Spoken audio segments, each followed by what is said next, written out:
Alright, so this is just a little quick video of the stone that I found that might have the possible, I believe it's Ammonite? Ammonite? I don't know how to pronounce it right, but there's that. Let's see if I can get this to actually focus.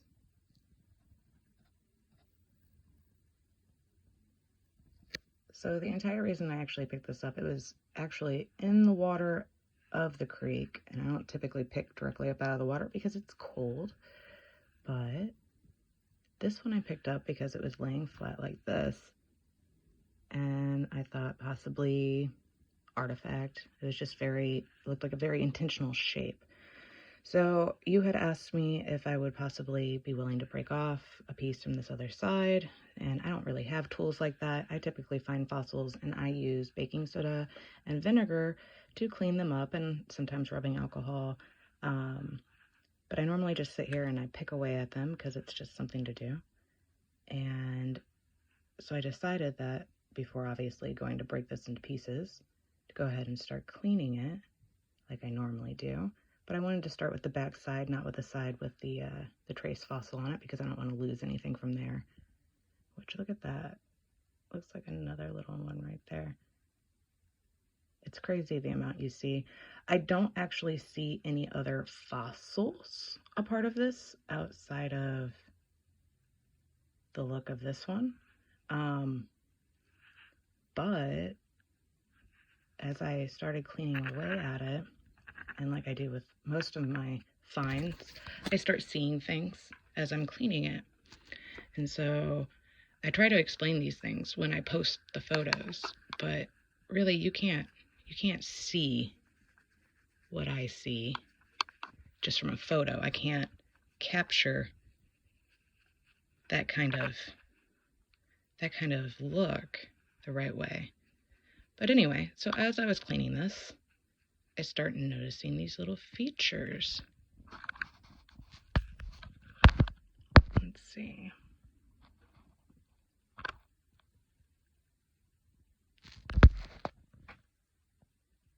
And they are almost shell-like, in my opinion, because, you know, typically all I find is shell fossils and other things. So I'm just sitting here giving it a bit of a vinegar wash, and I come back through with my baking soda and I deactivate it so we're not eating away too much at a time, and I'm not taking away anything that might be worth looking at. But slowly but surely I just sit here and wipe away. And as I wipe away, I typically start to see shapes of the fossils beneath the surface. And I don't know if that's just because the water starts hitting it just right, or the vinegar starts hitting just the liquid and the reflections of everything. But when I try to take photos, typically all I get is, it's a rock. And I'm like, yeah, I know it's a rock, but there's something in this rock. And I feel like there's something in a lot of rocks, probably. We just don't ever happen to spend hours cleaning them. But anyway, this particular guy, I think, might be more than just a trace fossil. I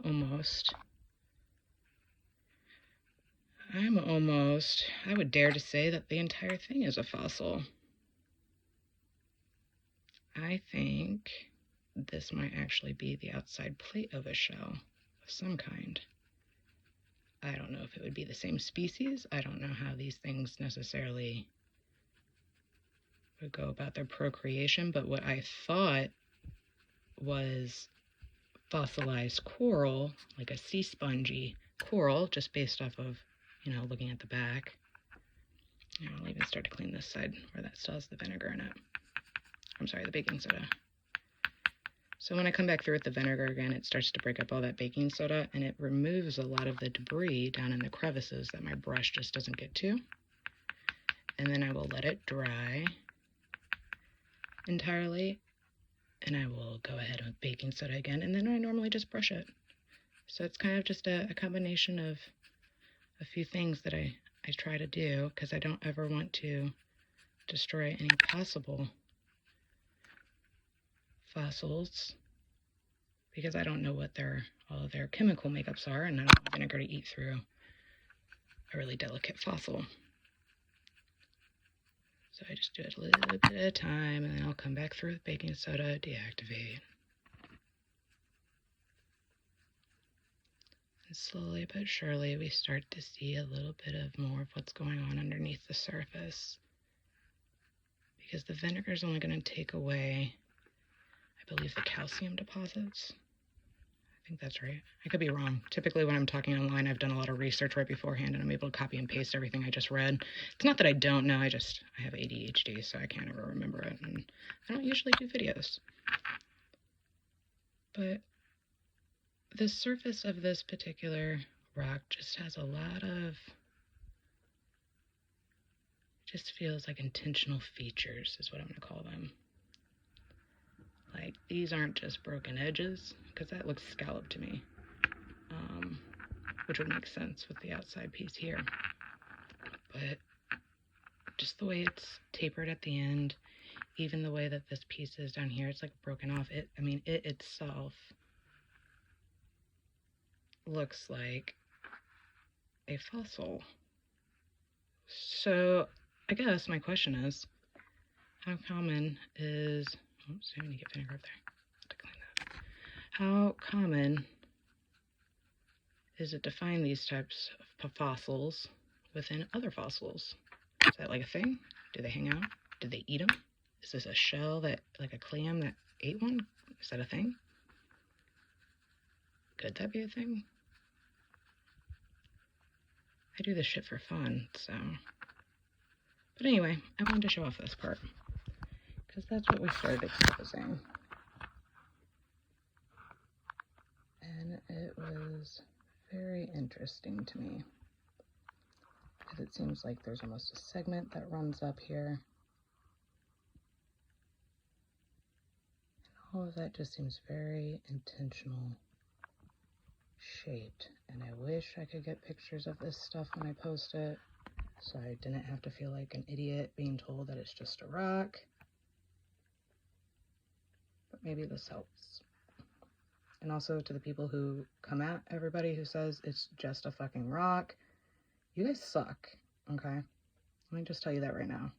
Because I have rarely come across just a rock. For the record, almost every rock you pick up has something in it. So just because they're a terrible photographer doesn't mean they don't know what they're talking about. Doesn't mean they haven't gotten their minds curious enough. And we shouldn't kill off that curiosity. Because when we kill off that curiosity, we never flip the rocks over to see what's inside.